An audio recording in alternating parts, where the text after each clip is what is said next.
Yo, what is good, Jets Nation? This is Richie from Jets Media, and in this video, I got a special guest, TD PHINS Talk. You guys know him from the AFC East Roundtable. How's it going, TD? Great, man. Just feels good to know that we're going to get a victory ahead of time. So Oh, it's yeah. feeling, So I'm now you feeling don't have to great. worry. So now, me and TD, we want to bring you guys the little preview for the Jets versus Dolphins game that's coming up this Sunday at 4 o'clock Eastern Time. You know, the Jets were not supposed to be versus the Dolphins this week. We were supposed to be going up against the Los Angeles Chargers. But due to the whole COVID situation, the NFL had to reschedule all these games. So now we are going up against a divisional opponent in the Miami Dolphins. So, as Jets fans, it is not looking good for us. We are embracing the tank. We are 0-5. We understand that it is very likely we are going 0-16 with all the injuries and how terrible of a coach Adam Gase is. Sam Darnold not even playing with Joe Flacco. So, Mm. TD, on the outside looking in, how is it looking like in the Jets world right now? What do you think of the Jets right now? Just a train wreck, man. And it's not even your fault. It's just Adam Gase, man.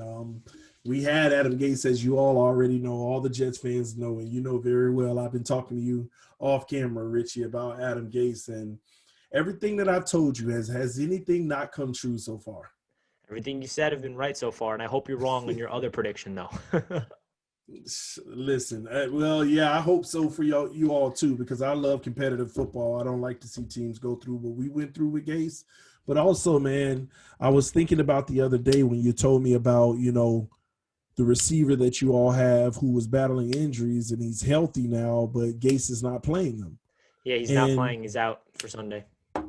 and we went through that with Devontae Parker. It went to the point where his agent had to call him a liar to the media just to get him to play. In the very next game, Devontae Parker was forced to play because his agent had to come out and say, Gase is lying. My client is healthy. And Gase was forced to play him the next game. He had a buck, 160 yards, 2 touchdowns.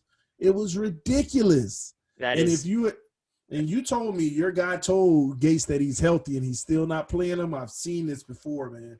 Yeah, it really is frustrating. You know, Denzel Mims is who we're talking about, rookie receiver. He has yet to go through a full week of practice at all because he was injured right before training camp. So he missed all training camp. And then he was healthy right before week one against Buffalo. And he injured his other hamstring. So that set him back. And this is the first week he's been on the practice field. And he's going up to Gase saying, listen, I'm ready to play. I'm ready to play. But Gase and the coaching staff is quote unquote playing it safe and they're not letting him play because since he does not have practice reps, which is frustrating because all Jets fans want to see our second round pick and we want to see his debut. But at the same time, maybe they are being smart with that. But I don't really want to get too far into that. So let's go into the matchup between the Miami Dolphins and the New York Jets. I just finished recording my preview video of this whole game. So what the Jets are going to be bringing you guys on offense is I talked to you about this in the AFC East roundtable. The only bright spot to our offense is our slot receiver, Jamison Crowder. In 3 games so far starting, he missed 2 due to injuries. He has 7+ reception in each game, 100 receiving yards in each game, and 2 total touchdowns. So that is definitely the strong suit for our offense. You know, Adam Gase, as terrible as his offense is, he is known to love his slot receivers, and he is high volume targeted. So what on your defense do you think you have to stop in order to contain Jamison Crowder? Well, that's what's interesting because when we look at your receiving core, the only concern that we really should truly have is Crowder. But we have 2 elite cornerbacks in this league, and one of them's ranked number 3 in the NFL right now. And it's interesting and I don't know this answer, but this is what I'm going to be looking for in the game. Will we leave our 2 studs on the boundary, or will we take one of them to check Crowder in the slot? That's what it's going to come down to, because if Byron Jones or Xavier Howard goes in the slot, we know that Crowder's not going to get off for the day. But if they decide to leave the 2 corners on the boundary and let the slot, the nickel, or the 4th guy on the linebacking core guard that guy, then listen, that can actually give you all an edge because we're struggling in that area at this time. But we are getting a little bit better play with the safety play coming down to guard that guy, whether it's Eric Rowe, whether it's Perry. If that's the only thing that we have to worry about, then I have zero concern. We can game plan for that. If there were multiple things to worry about, then I would be worried right now. Yeah, I know exactly what you're saying. One guy that is coming back from injury from the Jets is Brashad Perriman. He is a guy in the perimeter who we have not had since week 2, and he's our only speedy threat on the perimeter. And you guys do have lockdown corners on the perimeter, so it's going to be a good matchup. And you guys are definitely in favor on that because we saw what Byron Jones did to that defense right when he came back. He made Jimmy G get benched, which was pretty insane to watch. Mm-hmm. And the Miami Dolphins definitely shocked the world with that win. The San Francisco 49ers, they're a team that are banged up, but they were playing good football even with all the injuries. And the Miami Dolphins went out there and played elite defense, and they made Jimmy Garoppolo look like a scrub, and that's not easy to do. So what the Jets defense needs to do against this Miami Dolphins offense led by Ryan Fitzpatrick.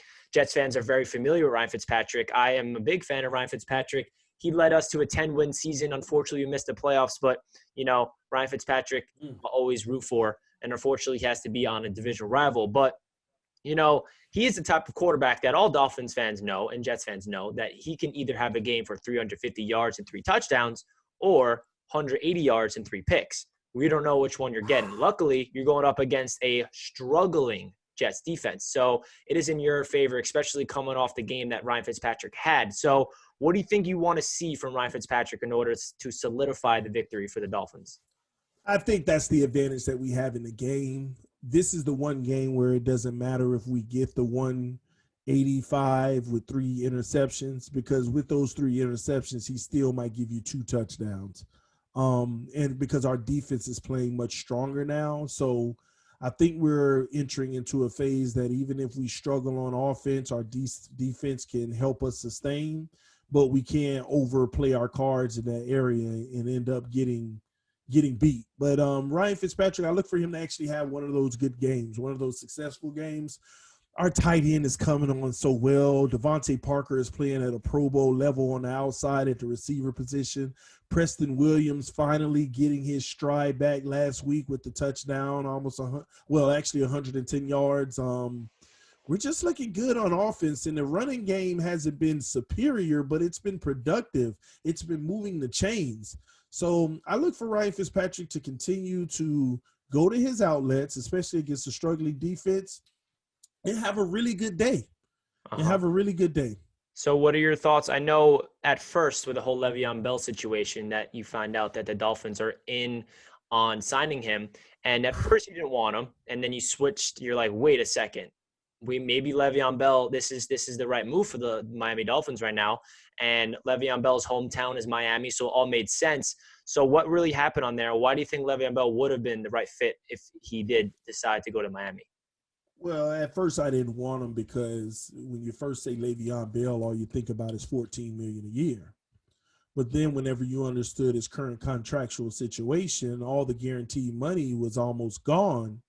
And you all only had to pay a little bit over $5 million to let him walk. So you all did not let him live out the term of his contract. He just really got all his guaranteed money, which was not bad for the Jets. So Jets fans need to understand that. But I wanted him because it would have been at the right price. You all having already paid him $5 million, he wasn't trying to knock someone upside the head, so we can give him a fair amount to come to Miami, and that's what made it interesting. That's why he was considering it. And he would have been a really good fit because for our rookie 7th round pick, Myles Gaskins, who is our starter now because he's been the most productive running back, he would have been a good mentor for him. He would have been able to, because we were offering more than 1 year. And he would have been the guy to play 2 or 3 years to usher in the new era of Myles Gaskins long term. But it didn't work out, and we're just going to move forward. It's not a loss for Miami. It was just an opportunity to upgrade, So that's how we view it. Yeah, it's a very rare situation for a talent like Le'Veon to be available in the middle of the season. And where the Jets are at right now, that whole situation was pretty insane. I never expected it to come this way, but the current state of New York Jets, it doesn't shock me, man. I mean, it is the darkest time to be a Jets fan. So, TD, what exactly are you, besides Jameson Crowder? I mean, you're lucky because Joe Flacco is a quarterback that, he's a veteran, and he's a guy that understands the game of football. He's a high IQ. He protects the football. So you're not really worried about Joe Flacco, are you? He worries me a little because when you have a veteran, you never know what kind of game you're going to get. I mean, look at Ryan Fitzpatrick. Joe Flacco is more than capable. It just is he going to be on his A game, and is he going to have enough around him to get the job done? The plus on Joe Flacco is the fact that your O line with Mekhi Becton being out makes us feel that much better. Because I just did a live stream where we were looking up player ratings from the draft and who's been playing well and who hasn't. And Mekhi Becton was definitely playing superior football. And to have him out of the game, we're just going to be teeing off on creating pressure. If he rises above that, he can actually shock us Sunday. But outside of that, we don't know. It's Joe Flacco. He's a veteran, so he can do some things, but I don't think we're very concerned about it. Yeah, you guys are lucky. I mean, Jets fans, it's a lost season for us, but we do want to see our rookie left tackle out there. And it's unfortunate that he is injured because he was playing dominant football, like you said. And one player I want you to keep an eye out for the Jets because, you guys have a rookie running back who is lighting it up right now, Myles Gaskin. The Jets have a rookie running back themselves in LaMichael Pirine, 4th-round pick out of Florida. Yeah, and Adam Gase finally said, and all Jets fans are taking it with a grain of salt because we do not trust anything this guy says, but he said that this is the time where LaMichael Pirine will finally be getting high-volume reps and Frank Gore will not be leaned on as much. And that's all I wanted to hear because even when Le'Veon Bell was injured for those 3 games, LaMichael Pirine did not get the ball. So what do you know of anything about Pirine? Because I know you follow the Gators at all? Listen, yeah, I do. He's a stud. He's a very talented back. I just don't know what to expect behind the O-lines because that's what see, and that's the tricky part, and it's unfortunate for Pirine to be in this situation because if he doesn't thrive, people may not believe in him. But they have to attribute that O-line because Pirine, he's a talent. I really love his game. But again, on this next level, he's already going to start his career in an unfavorable circumstance, So I would just urge Jet fans, whatever you get from him, remember, you have to really be able to evaluate him in a much better O-line situation. So I just hate he's in that situation early on because he might thrive out of it, and with the bad line, yes, we got him. But at the same token, that's really unfair because there's some backs that have been great that have went to bad lines that have been terrible.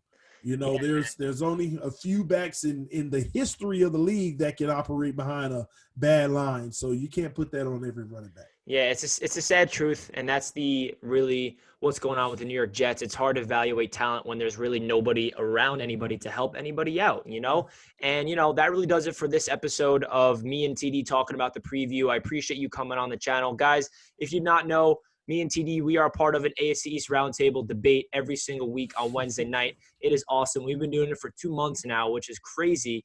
And it's going to be it's a rotation. It's me, TD, Dan Mitchell supporting Buffalo Bills, Master at Work supporting the New England Patriots. So if you're not already, make sure you go subscribe to TD PHINS Talk. He's always live streaming during games. Yes. He's a live stream king. So make sure you guys go subscribe. He just hit 10,000 subscribers a couple weeks ago, and he's already at 11,000. He is on the upcoming rise. So make sure you guys check out TD. TD, I appreciate you coming on, man. Thanks for having me, but I need that score prediction. Oh, score prediction? Oh, man. I made a score prediction on my other YouTube channel, Touchdown Kingdom. I had the Dolphins winning 28-17.